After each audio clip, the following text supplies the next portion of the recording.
Welcome everybody to the Webster Museum. Every year we remember the veterans, and by having a program, we also bring out uniforms and stories. And one of the very special things that we do with our programs is we like the veterans to come and tell their stories. So before we get started, there's donuts and cider in the back. The bathroom is there. And there's cookies up here. There you go. And there's cookies up here. And Ginny brought. I want to thank everyone who's come and all the board members who helped set up. And Tom Pellet is our president, and he will be hosting this program for us because Ron Gentle and he were in the same high school class together. So I'll let them, both of them, tell their story. Ginny bought us a reference map of Vietnam here if we need it for anything. Well, yeah, as Jan said, Ron and I graduated from high school together. And I would say we knew each other in school, probably not being close friends, but yeah, we got a couple of other classmates in the back row back there too. Tom Cromback and Nancy Papano. Nancy, I'm finally saying it right. Papano, I know it. The big controversy. Anyway, and it so often happens that after you graduate, there are certain people that you continue to see, and then some that you don't for many, many years. And that was kind of the case with Ron and me. And one of our other classmates started getting together a breakfast group, just the guys, to the chagrin of some of the gals in the class. And so we got reacquainted again. And then as a young kid, I used to come up to the, my mother would walk up with me, we would come up to the Veterans Day celebration, if you will, or ceremonies at the Four Corners. And that was long before the park. But I can remember going up to see that. Well then, a few years ago I said, you know what, I always enjoyed that as a kid, even though I was not in the military myself. Uncle Sam said he didn't want me, and I said thank you very much and went home. I tried that, it didn't work. So I went up to the Veterans Park there on North Avenue, and lo and behold, who do I run into but this guy. And so we've been gathering up there together for what, the last several years, let's put it that way. Many. Last couple of years, we've gone out to lunch afterwards and enjoyed the afternoon and so on and so forth. But we got to talking at one time about, it's very hard, I learned here on other Veterans Day programs that we had, it's very hard to get the veterans to talk about the time that they served. And just like anybody, there's good times and there's bad times. And some they like to remember and some they don't. Rosemary Merrill, who some of you folks know that's on our board here, her dad came to one of the events and we got to talk, and I won't go through the whole story, but I finally got him to talking about what he had done. And lo and behold, he was, you guys have all seen the movie Sands of Iwo Jima and all the other stuff that's on TV. Her dad was one of the ones that drove the boats in that crashed in a Private Ryan, if you've seen that. Crashed into the shore, the drawer drops down and everybody goes out. He was steering one of those boats over in the South Pacific. But I got him talking about it. And so I said to Ron at breakfast one day, I said, you know, I know you were in the Air Force, but I really don't know much about what you have done and what you accomplished while you were in there.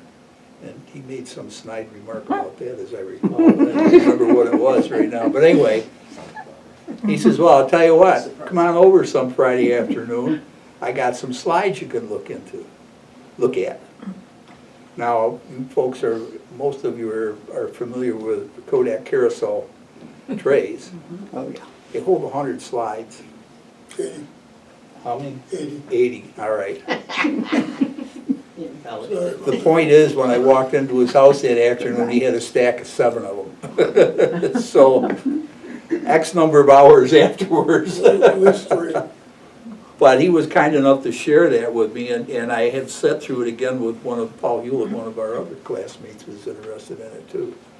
So that began the whole thing and the conversations and the stuff that Ron got into, and we're gonna talk about a little bit, but was quite amazing to me. But anyway, so. So you're gonna give the lecture on my slides. And I'll sit here and take notes. Okay, yeah, right. Right. So anyway, we started talking about it at one time, and you mentioned the other day when we were going through some of this, that you went to Buffalo, you got the magic letter from the government, right? Mhm. Went to Buffalo for the physical, and then how about, there was some stipulations after you get done with the physical about when the draft letters were gonna go out and so on and so forth. What was there to that? Well, that's all written down here. Okay, go. Anyways, you already met Tom, and somehow he hornswoggled me into doing this today. I've worked several hours putting things together. It's in 4 different sheets. Hopefully it won't take too long. But anyways, Tom and I, as he said, were classmates many, many years ago. We graduated from high school, Webster High School. Can you hear? Everybody hear? Yeah? Okay, I can. go ahead. You might have to talk up a little bit, Ron. I'll try to. Kind of froggy today. Anyways, so I'll give you an idea how old he is. We graduated in '61. A while ago, he asked me if I could do this gathering and maybe add a story or two about my time in Vietnam. He didn't tell me the museum was going to promote the whole thing, and I'd be the guest speaker. That was planned ahead, by the way. I've Yes. seen advertisements on Facebook and in the Webster Herald. Thanks a lot, buddy. Over the past couple of years, Tom and I have looked at seven of my slide trays, as he mentioned. And he has seen them twice, so again, he can talk about them probably better than I can. In February of '61, required by law, I was signed up for the draft right on time. When I turned 18, and I was hired by Xerox later that fall. Upon receiving my draft card, I heard nothing from Uncle Sam until February of 1965, when I received a letter basically asking me what I was doing. That was followed by another month later and a few throughout the summer. In October, I received an invitation to go to Buffalo for a physical. After completing the physical, we were put in a group. My group was told that we'd be receiving our draft notice in 30 to 60 days. And oh, by the way, we're now drafting into the Army, Navy, and Marines. With Vietnam ramping up, I quickly determined I didn't want any of those. The following day, I went to the IR and at Xerox and asked if they'd hold my job for 4 years instead of 2, and they agreed. The following day, I was at the Air Force recruiter signing up. He said he said they could use me and call them immediately when I got my draft notice. The letter did come, and I was to report to Fort Dix, New Jersey on the 7th of December. I arrived at Lackland Air Force Base for training on the 3rd of December. And I have never regretted the decision. That's around what year now, 65? This is in 65. 65, okay. After basic training, I was assigned to the Military Airlift Command. Now, I'm going to tell you the whole story, not just what he wants to hear. I was assigned to the Military Airlift Command, MAC, MAC, at Travis Air Force Base, where my job was to be loading and offloading aircraft. However, the base had recently received a squadron of brand new C-141s, which was a cargo airplane, and which could carry 96 passengers or 10 pallets of cargo, or a combination of both. And the plane was also used to drop pallets of cargo. Therefore, the air delivery section was set up for that purpose, and I lucked out and was assigned to work there. Our job was to rig jeeps, lock them down to pallets, and add 64-foot diameter parachutes, 3 of them. We also had an extraction chute attached to pull them out of the airplane. We had a drop zone up near Sacramento where they dropped, and we sent crews up there to retrieve them and send them back to Travis. We always dropped 2 jeeps, one in the daylight and one after darkness. Sometimes that could be a little hairy because the only time you could see them was after the chutes deployed. And if they streamed in, you heard nothing till they hit the ground. We had several of those happen. Eventually I attended Army's Rigger School at Fort Lee, Virginia, and then I was allowed to wear the rigger wings on my uniforms. Now, in October of '67, I arrived at Da Nang Air Force Base in Vietnam, expecting to be unloading planes, which I was supposed to do at Travis. Much to my surprise, I again had been assigned to a MAC outfit, Military Airlift Command, a detachment of Hickam Air Force Base, Hawaii. The ground personnel there were assigned to, ground personnel at Da Nang were assigned to PACAF, the Pacific Air Command, and they unloaded and loaded the aircraft, the cargo planes. My job was to coordinate the offloading and loading of those aircraft, and coordinate between the aircraft's loadmaster and the ground crew. And after the plane was loaded, I picked up the balance sheet, the balance and weight sheet that the loadmaster had filled out, and returned it to my post, my command post. All the planes I dealt with were MAC cargo aircraft or hired by MAC. Some of them were commercial.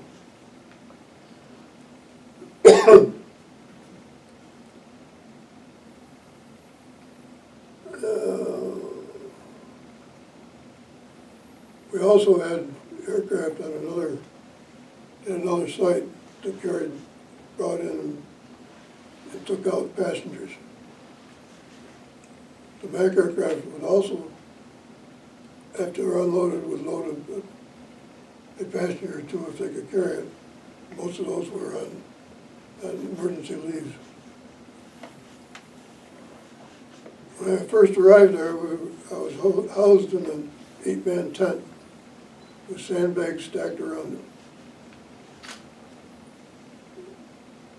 If we were told there was a rocket attack underway, of course we'd probably figure that out at his house, we were told to climb under the bunk and up against the sandbags on the outside. Base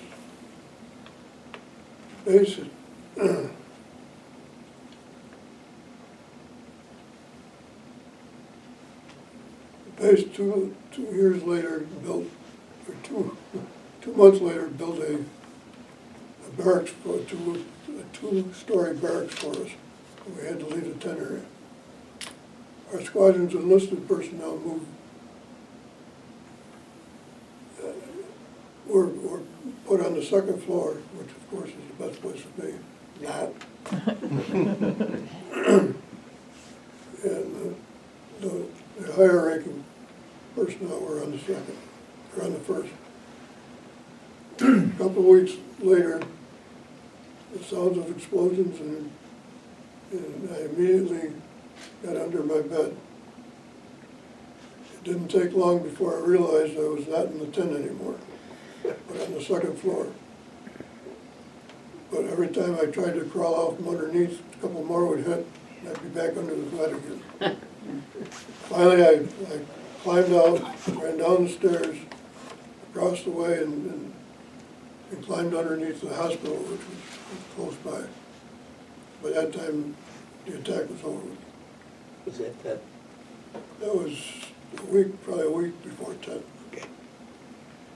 And a couple weeks later, we finished building a bunker next to the barracks, just in time for the Tet Offensive. While I was at Da Nang, the base came under 29 rocket attacks. One night shortly before I left, the flight line was hit. Well, five of the guys in our outfit were repairing a C-141. One guy claims the rocket slid between his legs. He was evacuated to Japan, and I visited him a couple of times at Walter Reed after I returned to the States. I then lost track of him.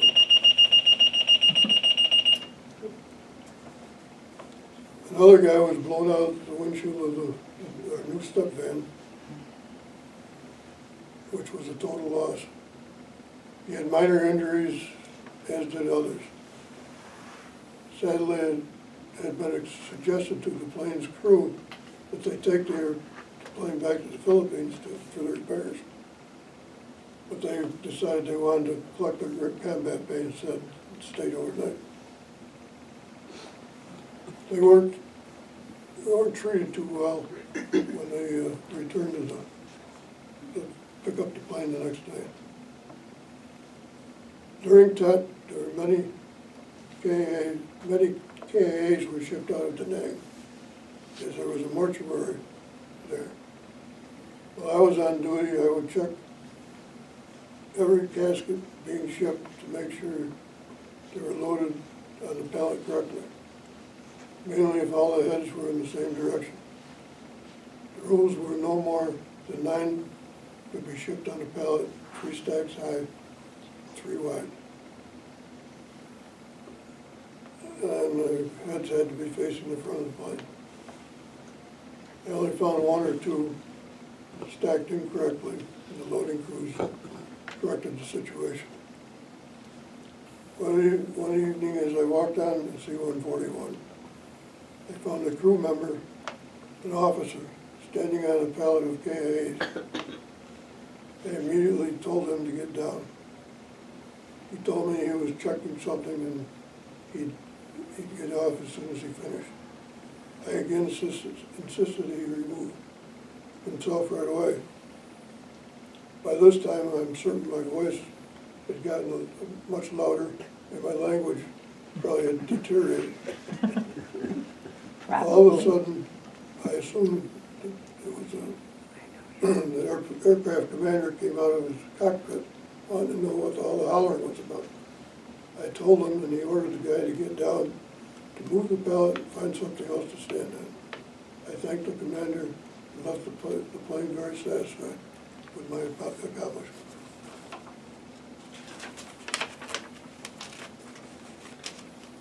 On the Da Nang base, there was a chapel identical to the one at the Air Force Academy.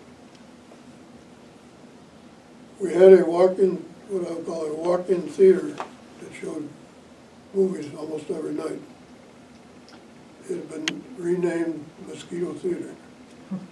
Insect spray and a bottle of spirits were always in order when you went to the theater. There were always delays in the movies while the projectors changed the reels. They weren't all one reel. Bob Hope and Company were there around Christmas. The show was over on the Marine side. The the hang was set up with the Air Force on one side, the Marines on the other. They had their planes over there. We had ours over there. The announcement of the event was not put out too far ahead of the arrival because they didn't want Charlie to know about it. As soon as we heard, another guy and I hitchhiked over there.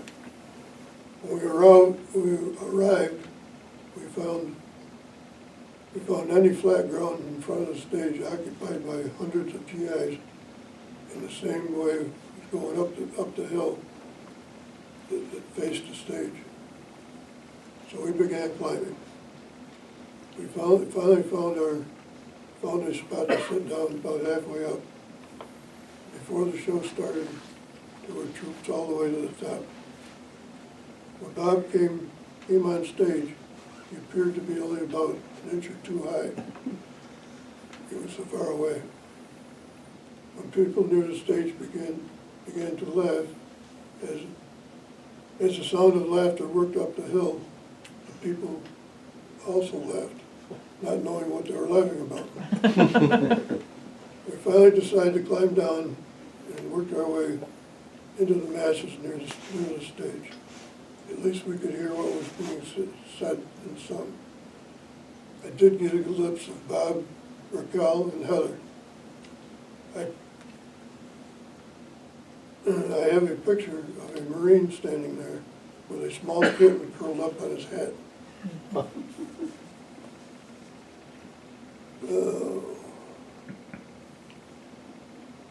When I first walked into our orderly command post, I noticed many articles of women's underwear being displayed on the wall. They were articles that some stewardesses that came off the passenger commercial flights donated. If they donated 5 articles, they would receive a certificate stating so from the Tired Tigers of the 617th. One gal donated all of her clothes at one time and walked back to her plane with one of the officers' raincoat and her shoes on. When the new commander took charge, all the clothing was removed. I wouldn't be surprised if he kept it for himself. He was kind of weird.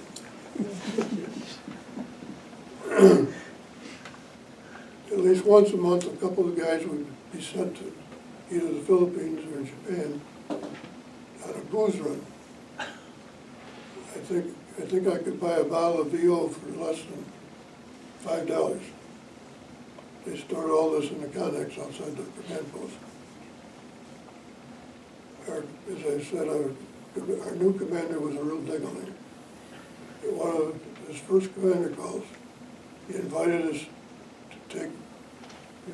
that on a day off we should hop a ride up to Quezon and check on the action there. That's when all the crap was going on at Quezon.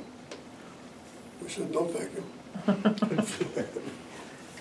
Our squadron clerk, who I arrived with and left Vietnam with, because our records were in Hawaii, was able to sign me up for 2 R&Rs. One to Sydney, Australia, with another guy. We took a few hours and saw many of the sights in and around the city. The second was to Bangkok, Thailand. Because I felt I didn't see as much of Sydney as I wanted, I signed up for many tours on this trip. The day one day there was 3. I did see much of Bangkok and the surrounding areas. I also had a Travis buddy who was stationed there, and he led me around for a day and a half. Before we were to fly out of Da Nang and finally depart Vietnam for one, I guess, misspelled words there. Oh, one more time. The plane we were to fly on had to have a tire change. And of course, that took time to do that.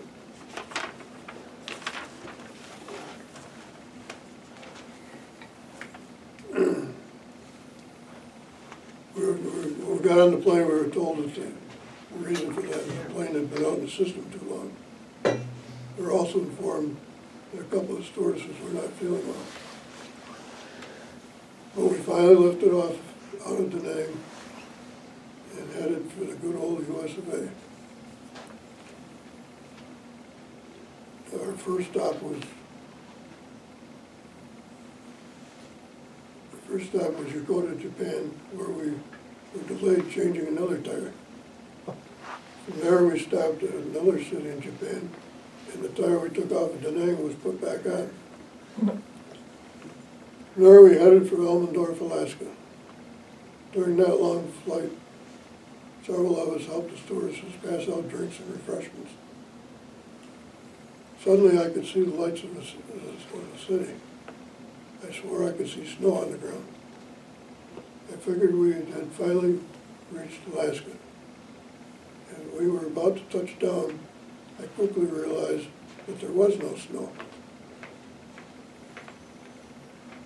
And the stewardess announced, "Welcome to Oakland, California. We will be here long enough to change all the plane's tires and do some needed maintenance on the plane." Meanwhile, we sat and watched many flights leave for the East Coast. But we're told we couldn't, we had to return to Norton Air Force Base in San Bernardino before we could get to the airport. Finally, we were taxiing down the runway for our final destination, when suddenly the pilot slammed on the brakes and returned to the terminal. But we didn't have to deplane. He had gotten an alarm that one of the doors was ajar, which turned out to be faulty, a faulty switch, and we continued our flight southward. After we were checked through Norton, we got a bus to LA Airport. When we arrived, we were informed that the last flight to the East Coast had left an hour earlier, and the next one would be in about 7 hours. We finally arrived in Washington, D.C., and rented a car and drove to Richmond, Virginia, where my buddy lived and my parents were living also. My next assignment was Charleston Air Force Base, South Carolina. I met up with a couple of the guys I was stationed with at Travis in late January of '69. Then my favorite uncle, Sam, decided the Air Force had an overabundance of airmen like me and offered an early out. My 4-year obligation ended with me serving 3 years, 2 months, and 19 days, but who's counting? I returned to Webster and my job at Xerox.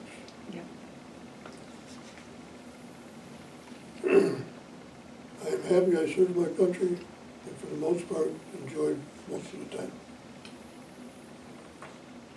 Since 1995, the Travis bunch has had 14 reunions. We have always held it in a member's hometown so we can relate to anything he may write about in the future. We've always had our family, we decided it would be a family affair, and we had our wives and children with us for the first 2 reunions. Then the children grew up and we were stuck with our wives. It all the wives So- became very good friends. That was a mistake too. When they started sharing stories. Yeah, well, there's one story we're never gonna figure out. We had this year's reunion in Osceola, Iowa, and the next is scheduled for 2025 in Florida. Sherry and I have hosted two. The first, we rented a bus and took them to Niagara Falls, and the second one, we took them on a three-hour tour of the canal on the boat out of Fairport. And that's worth the trip. Has anybody got any questions? No, all right, I'm gonna get into some of this now, all I'm right? not. All right. You can tell how long, how well we gosh. get along with each other. And I've got written here, I guess it's probably time for me to turn this back to Tom. Maybe he wants to add a story or two he has been seeing my slides. Yeah, one thing I wanna do before we get into that is, introduce Ginny Quinn from the, Webster Town Board, who is our liaison from the board for the museum, but, also, Vietnamese. And, she has been here, she was here last year, and once again, she's wearing traditional, Vietnamese dress. Okay, stand up. And so, yeah, sure. Just wanna show people what it looks like. It's beautiful. Yeah, that's pretty. Nice. Yeah. I wanna honor Ron. Thank you. Thanks. Now, what part of Vietnam were you from originally? I'm from Saigon, Saigon. yes. That was way down the other end. Yeah. But my dad is a lieutenant colonel in the South Vietnamese Army, and he works with the American, and he's with the Green Beret and Special Force. So you probably know my dad, and I would love to see all the pictures, and he may be in there. And may I introduce someone special to me too? This is Mrs. Nguyen. She also Vietnamese, a friend of my family, and she's here today. And her husband, Mr. Bill Schrader, he's also a Vietnam vet as well. Oh, So okay, he's here yes. to honor you as Sure. well too. We met each other in Saigon. Yeah, very well. Yeah, Wow. yeah, and stick Yeah. with her. Oh, well. She's a lovely Well, lady. maybe the other way around too. You're sticking with him, you know. Also, Tom, I didn't introduce my wife, Sherry, my daughter, Cindy. Jenny and I see each other often at the Atlantic restaurant. Haven't seen you lately, but Yeah, we're quite busy. Most favorite son-in-law. I only have one. He has two children, You made me earn it anyway, though. Arabelle and Charlie. Yeah. Tom, can I add something? Sure. What Ron did not say, he didn't talk about Agent Orange, but those planes that came in and out, not every one of them, had carried Agent Orange. And Ron is one of the many service members who has Parkinson's disease. And the VA says that's from Agent Orange.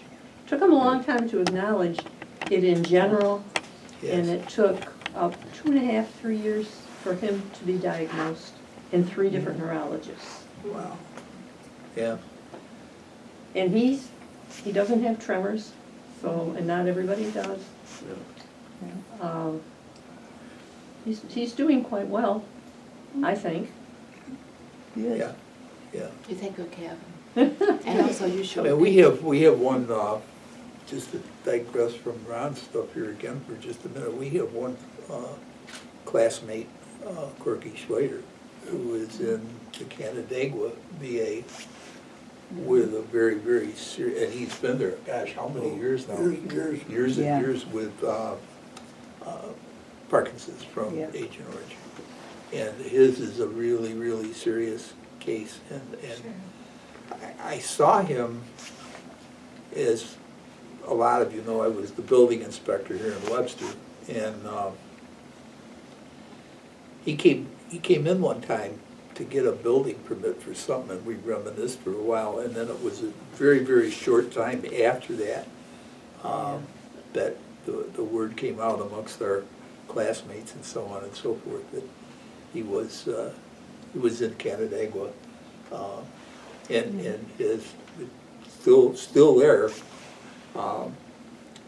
So yeah, that's a real thing. I had another, not a Websterite, but very, very close architect friend who lost his life to cancer last spring. That was a result of Agent Orange. So that stuff really did a job on the folks in this country. But anyway,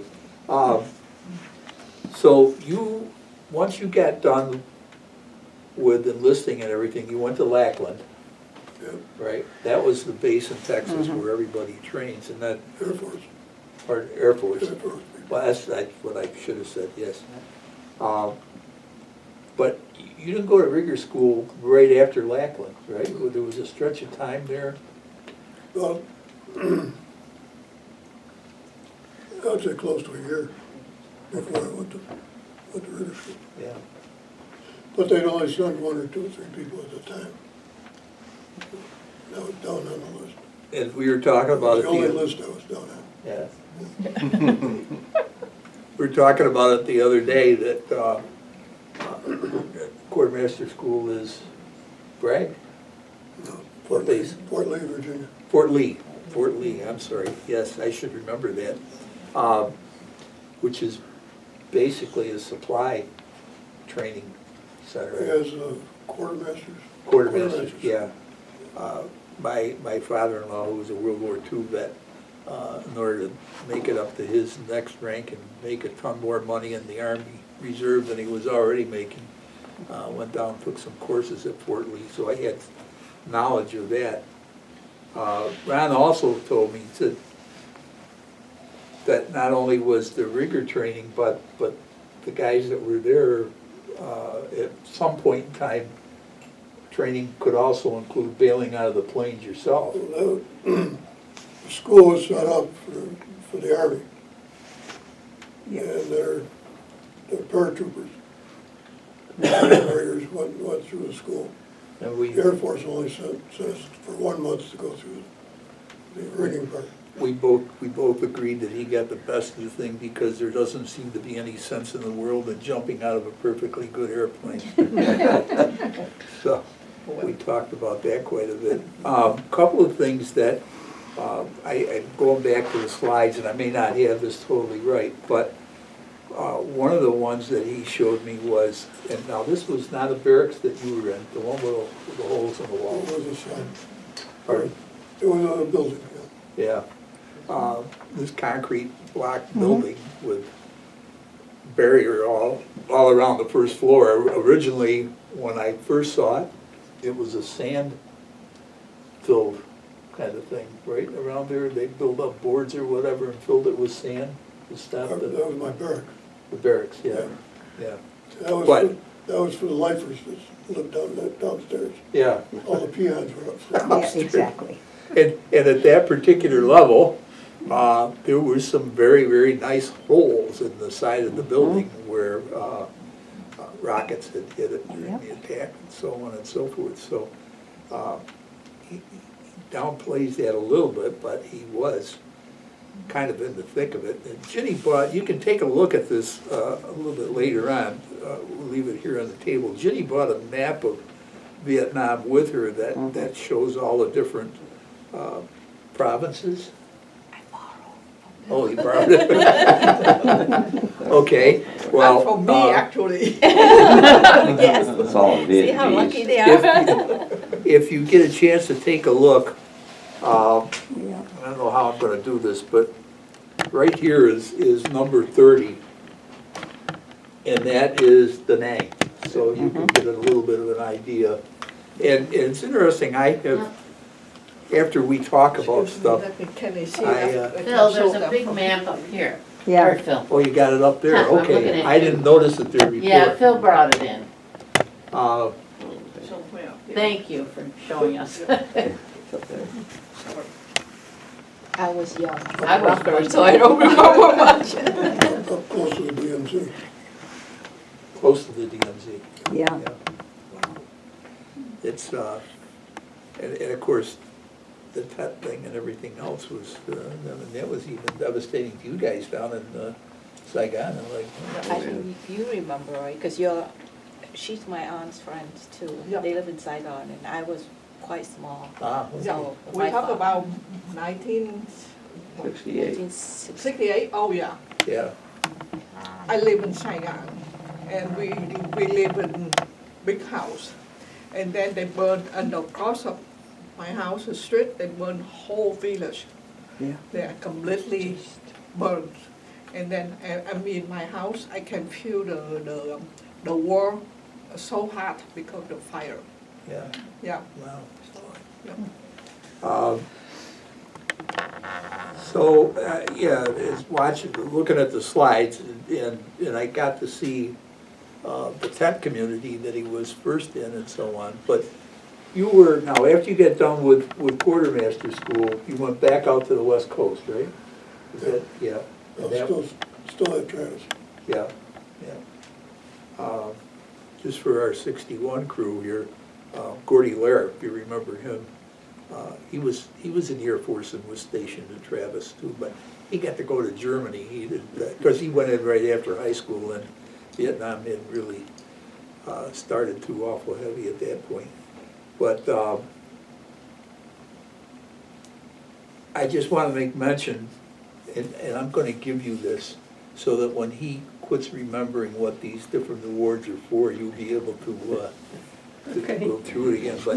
Unless I forget first. Very honor. Ron was kind enough to donate his Air Force uniform to the museum last year.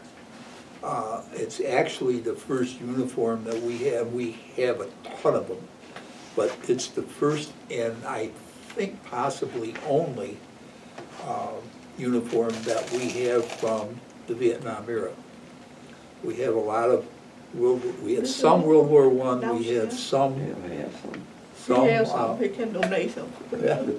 some, a lot of World War II, a little bit of Korea, but Ron's was the first one. And when we get done, if you want to take a look, there's a display case just around the corner there, and his uniform is on the far side.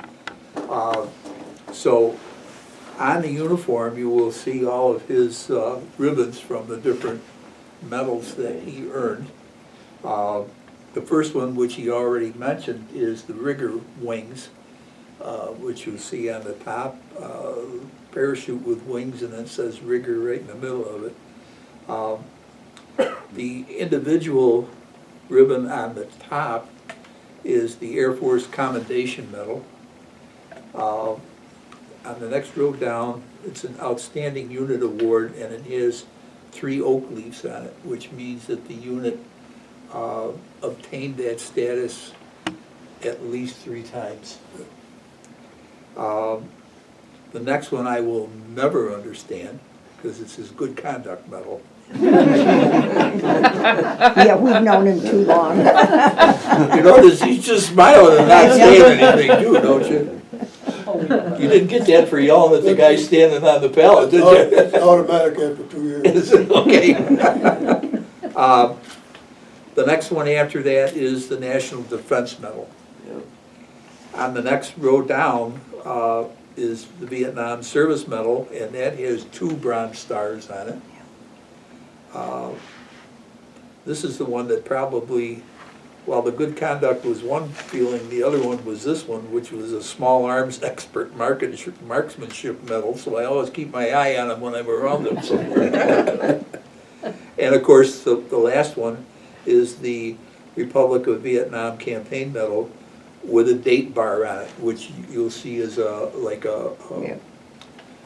banner-like type of thing. And the one that's on his is 67 and 68, I believe.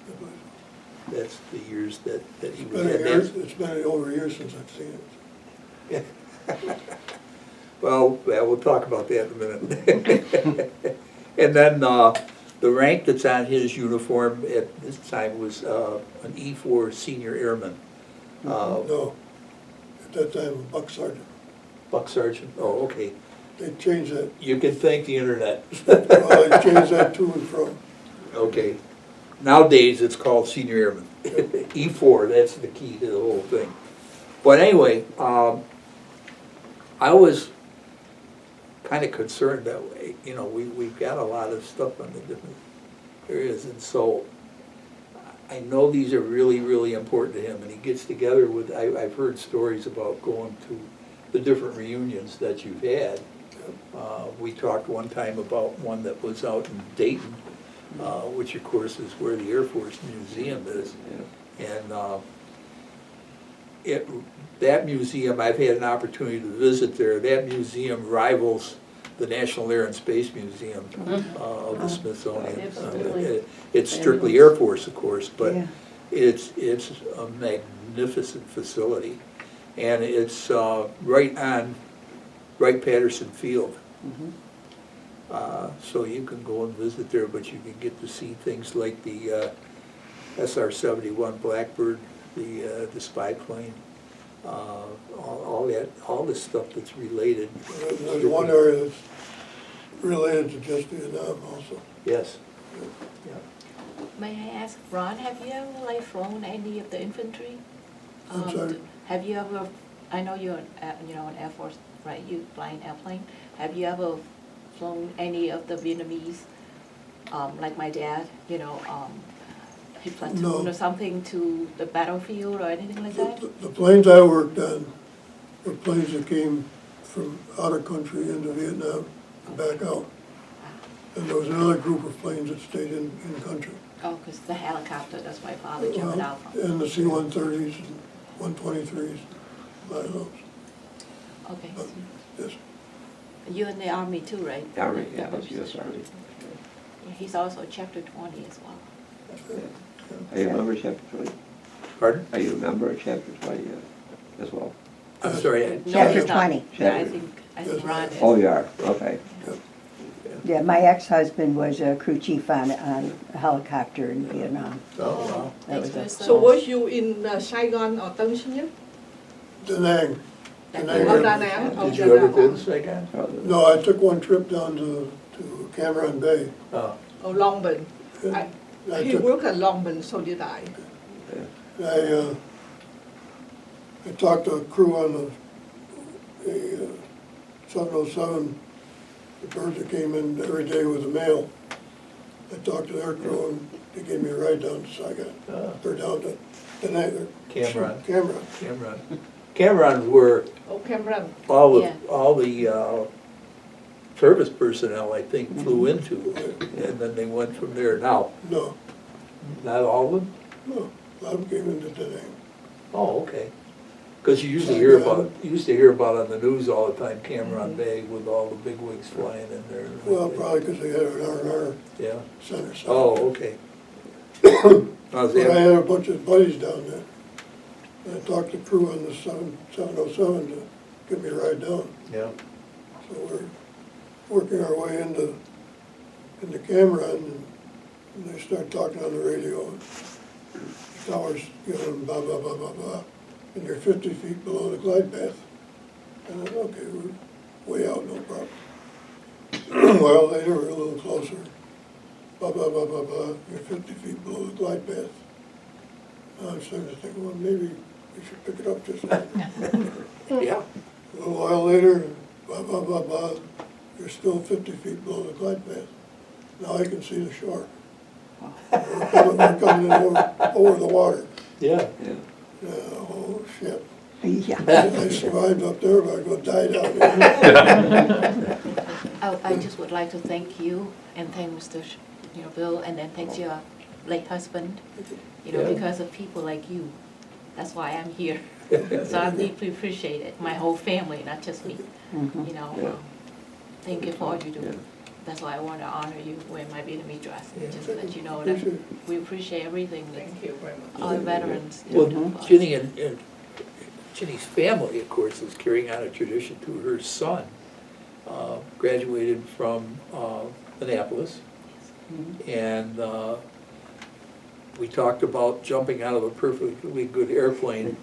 Her son did the other thing that I would never do, and that's get on a boat that stays under the water. He was a submarine officer. He was a submarine officer for a while, and he's with the, he works with the local recruiting office now. Yeah, right now he's, he just got back home and he's a recruiter right now. Yeah, And he was with the Tax Up. so her, Tom, Ron, have you ever thought about going back for one of these reunions in Vietnam? Or have you known anybody who has? Yeah, we have 3 times. Really? We've been back 3 times. There's an interesting article in the current issue of Smithsonian Magazine about About the mission. some servicemen that went back to There's a lot of them that do. Hanoi Hilton and all that business, you know, Yeah. and so forth and so on. I don't, nothing else, the ride over would be too long for me. Okay. Da Nang is still a commercial airport, I believe. Hey Ron, since you probably still fit in your uniform, were you like that stewardess and you wore your uniform home here and left it and went home in a trench coat? Well, I donated a pair of shorts I had in basic training. I brought them in here and the gal says, "You never wore those." Yes, I did, We should have known. right? About this big. Yep. Ron has just recently, this fall, gone on the honor flight Oh, yeah. Nice. to Washington. I suggest any vets Yeah. take it. I put it off for many years. Yeah, I was on it last year. It's a wonderful. It's quite a trip. I've talked to Oh, quite a yeah. few guys who've been on it. There's if you go to the Rochester honor flight number 80, I was at 81. 81. If you go to Rochester honor flight and click on 81 and scroll down through the many slides, Yeah, you'll find, you'll see Ron in there with his son JJ, okay. right? Yeah. Who lives out in Portland, Oregon now. But he came in and nice. and went on the trip as Ron's guardian for that. You're 82, right? 78. Oh, 78. Tom? That's good, that's another one I can take a look at. Yeah, I've got Tom, I probably missed it, but were there many other classmates in the Vietnam War from your class? Not specifically in our class, but there were a number of guys whose names are From on the wall. Webster? Yeah. Lenny Coles, Yeah. Pete Callback is the Yeah. name that a lot of Yeah. people know. Pete was killed over there when I was there. Was I he? first read about it. He was missing in action in the daily newspaper. Following day, he was listed as missing. He was in the Marines. Yeah, Yeah. And I think Lenny Cole was in the Marines too, wasn't he? I don't know about that. Okay. Some of you may remember more his older brother Art, who was a couple of years ahead of us at school. Yeah. But I think there's probably, there's names on it. I don't know if it's back up at the town hall, but there was a plaque at the town hall with all the guys' names on it. Not just from Vietnam, but other wars too. Yeah. But yeah, it was quite it was a different period of time. I got my letter inviting me to have my draft physical in June of '65. And I have a hearing impairment which was tied to a birth defect kind of thing. And thankfully, just a few years ago, I got hearing aids, so I'm almost normal. What? No comment. Yeah. What's this almost? So anyway, I went to Buffalo, and one of my, I didn't get to take the train. Ron was telling me he took the train down. We rode down on a bus, and one of the guys that was on with me was Dave Wamsley. Remember that name from our class? He got rejected because of his police record. Anyway, Thanks, Tom, for mentioning that. I had, long story short, when I went down, I went through the whole thing and everything, and because of my hearing, I was given they wouldn't give me a 4F, they gave me a 1Y, which meant that I could be drafted in the case of declared war or national emergency. So the thought being there that I could go in and take over somebody's typewriter while that guy picked up his M16 and went up to a front line someplace and everything.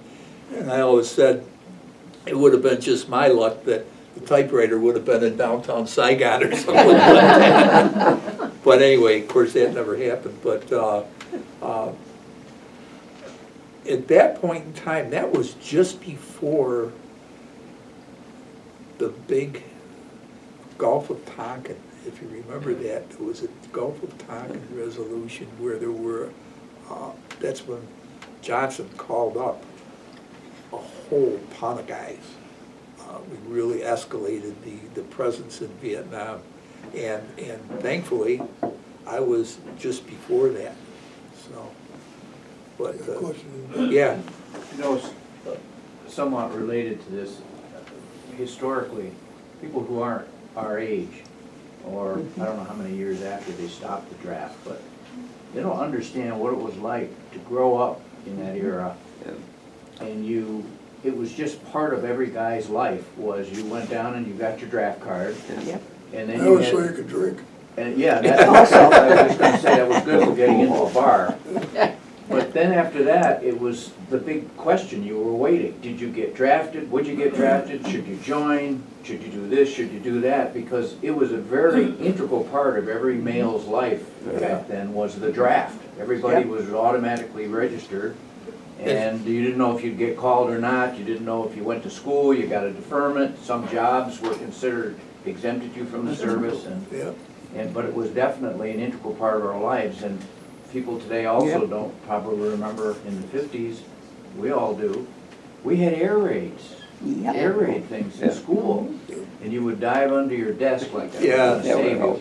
yeah, the old Cold War situation. Yeah, the old Cold War thing. Yeah. It just, the military was very much a part of war and military, as still said. Well, there was a lot of younger guys, younger than us, that were involved with the draft with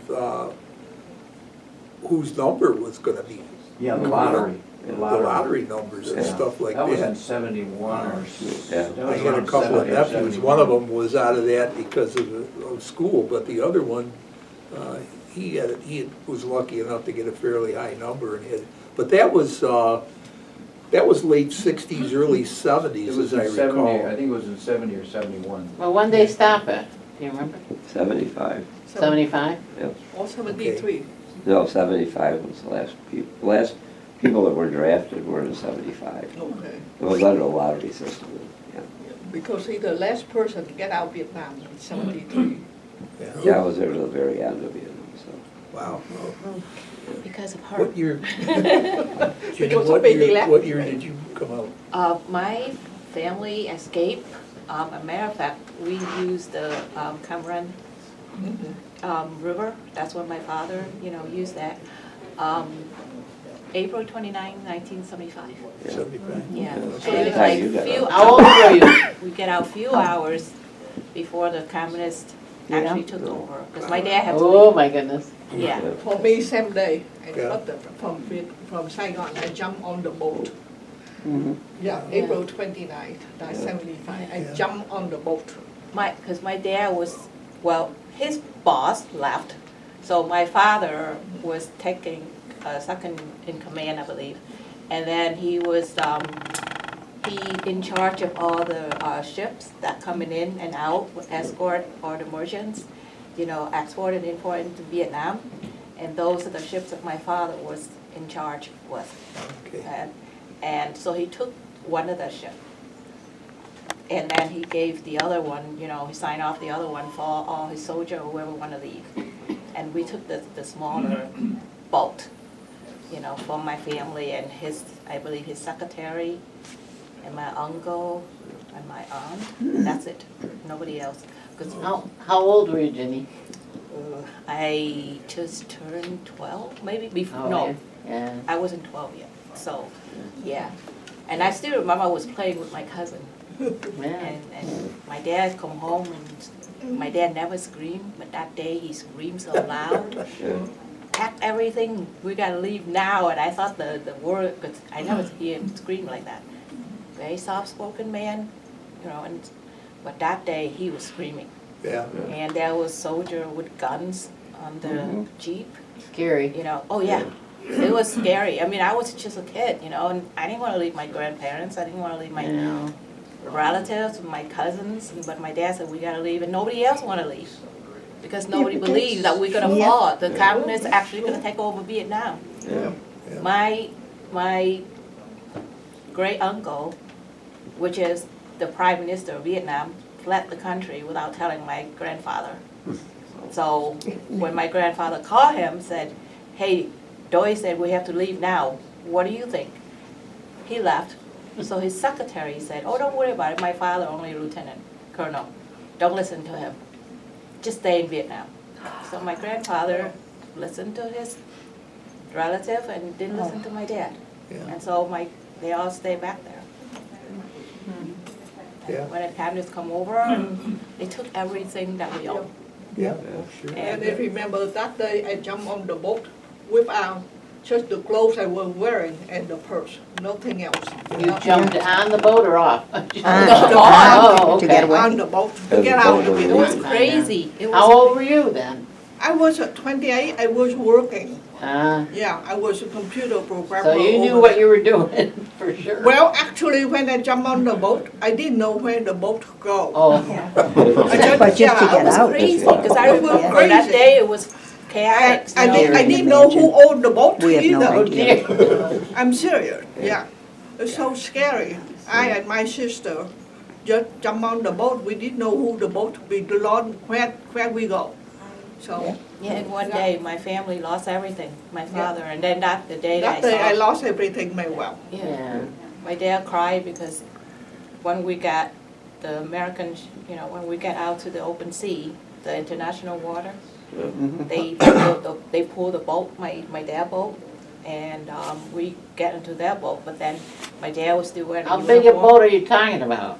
My father's boat Yeah. was a big one. Oh, I mean, we was like the meadows, you know, it's not like those boat people, these Oh, on go on the TV, you know. gateway. We were lucky because that's one of the Yeah, boats, the like boat I I said, jumped in very big ship. very yeah, yeah, 4,000. maybe the one that my dad gave it to the people, he said, just take it and leave, Yeah. leave. Go, Yeah. right. Because 2,000 people was on the boat. Then those are probably the Oh, one my that he, goodness. yeah, because Yeah. these are not That night small we boats, these slept are on the big. floor.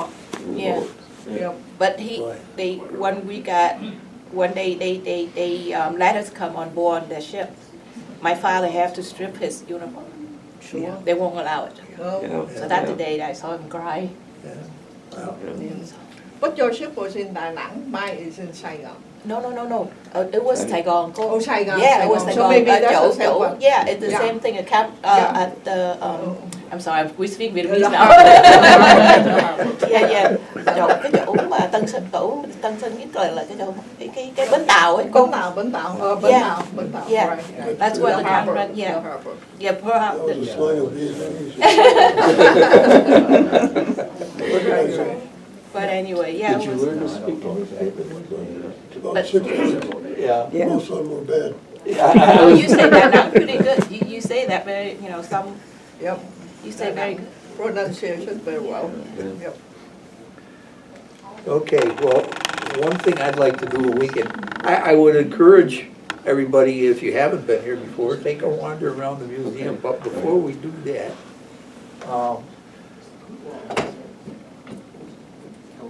I was very concerned about your medals. Oh. And so I was able to procure reproductions of them. Okay. I've replaced the ones on your uniform with those reproductions. And then I have this for you, which you guys can look at. Oh, good. This is his, with the exception of E4, I'm not gonna get into the routines again, that's a reproduction. But the rigger badge, the rigger badge and the 7 ribbons are the ones that Yeah. Ron actually had on his uniform, and I wanted him to have How many you possession of have? those. I had 3 of those. I was in the Army. It was a little bit different. Right. I saw how you have all. So- Well, thank you. You betcha. Glad to do that. Thank you for coming over today. I know you were a little hesitant about doing it, but Also, I would like to thank the spouses, your lovely wife, Yes. Yeah. and your Mrs. Schrader too, because of your support. Yeah, that was nice to have you done. Really added to this whole presentation. I'll give these to Shirley. Thank If you. you ever decide you wanna take them out of that box. I these didn't are know that, pins but that I- go on the- Yeah, This is Isn't bad, that thank you. wonderful? On the back, all right? Oh, nice. Did you make the box too? No, Somebody else. no, I, When you walk through the museum though, Tom has done a lot of architectural, I don't know. exhibits? Exhibits, yeah, right. Yeah. He's really pulled our exhibits together. And the most recent one I've taken pictures of, but are of the garages, of the dairies, of Yeah. Utz Bakery, that type of, it's really nice what he did. And those of you military-wise, if you haven't seen it before, Oh, we yeah, do that's have a display in the back, and in one side, there's several patches in there of different units of people that served in. One of them is Ron's. Okay. You'll recognize it, it's kind of a blue shield like. And it's because of Tom that we have that, because the military. Well, that Didn't came- really have a specific place for that, but we were always exhibiting the uniforms and stuff, so Okay. Yeah. he took that on as a project. He has some. I Yeah. have a couple. He Well, has some. No race. this, Of this, the you know, Vietnam era. the OD green, but they were for the jungle. Oh. That we had Oh, to wear my over goodness. there. Yeah, Mostly. Yeah. Nice. Maybe Right, he you could know, be I a don't fit in guest them speaker anymore. I was next year. gonna say, I've already got that up here for next year. You may be on the stage here for it. We'd love to hear about your Well, I've got a retirement. slide Yeah, joint. come to Leopold. I got it. Sure, sure. I have, What's his If he's name? still around. well, one of the things I did when I was over there, the first thing a lot of us did, we got to the PX, you bought a camera, Oh, yeah, So, yeah. my dad That lady? worked at East Makota Company Yeah. in Oh, sundries manufacturing. So whenever I needed film, I'd write home and he'd send it to me. And I had, one of the fellows in Vietnam had bought a really nice 35 millimeter camera. And he wanted some, what they have, special film, it was, I can't think of the name of it now. 35. But, well, no, it was When you- light sensitive or heat sensitive Oh. pictures. Oh, yeah. Yeah, and my dad got a hold of it. Like an sent it- infrared? Infrared film, yeah, so I got some of that for him. He couldn't buy it over there, but my dad could send it. So he used to send us all kinds of nice all film. Wow. So I ended up Cool. with, what I would do with mine, I didn't have a 35 millimeter, I still have the camera, it was an interesting camera, it was through the lens, it looked just like a 35 millimeter, but I took the 125, the cartridge, they had those Oh, Instamatic yeah. cartridges. Oh, the cat. So I would get the film, I used it for all slide pictures, and I'd send it back home, my father would develop it, and then he'd put it on his projector, but he didn't know what he was looking at until Yeah. I came home. He kept seeing all these pictures. Some of them were interesting, I gotta tell you, I had some interesting experiences, so, yeah. My mother had the same problem with my slides. Yeah, Send them- yeah, but when I got home from the service, the first thing they wanna know, what's this? Can we see the slides, can you tell us where you were and all this other stuff, so, yeah, I still have it, I have like 2 carousels of them. The main thing he didn't tell you, he was there, he's only one GI work Yeah. in the office with all the girls. Yeah, I did. But he picks you. Yeah, he was one of the ones that worked in our office, yeah. I have pictures We of work those, in the too, payroll yeah. office together, Ah. so that's how he ended up there. I was assigned to MACV originally, but Right. we still pulled guard duty over there. I mean, you had to be prepared for Just Yeah. combat. I Yeah. mean, when we went out, we had to climb these 60-foot towers, they were metal towers. And I wasn't very great at heights, but I learned how to get up there and down. But the three things you had with you that you had to take with you was an M60 machine gun, M16, and an M79 grenade launcher. And then you spent the night up there with those three things. So Oh, man. yeah. Did you ever use Crawling them? around them. Never really had to. I'd call through. I had a two-way radio to the command sergeant of the guard that night. And once in a while, you'd see these tracer bullets coming in, but they never hit the towers. That's But, good. yeah, we had, and there were rocket attacks. The first night I was there, we had a rocket attack hit the ammo dump out in Long Bend. See? It was like the 4th of July. Well, guys, help yourselves to donuts and cider. Oh, We don't wanna take it home. okay. Yeah, please take time to look around. a Yeah, little bit. take time to look around and visit. And Ron, I just want to give you a coffee cup. It says Webster Museum, it's not as special as what you gave us today, Yeah. but you'll think of us in the morning when you have your coffee. Well, thank you so much.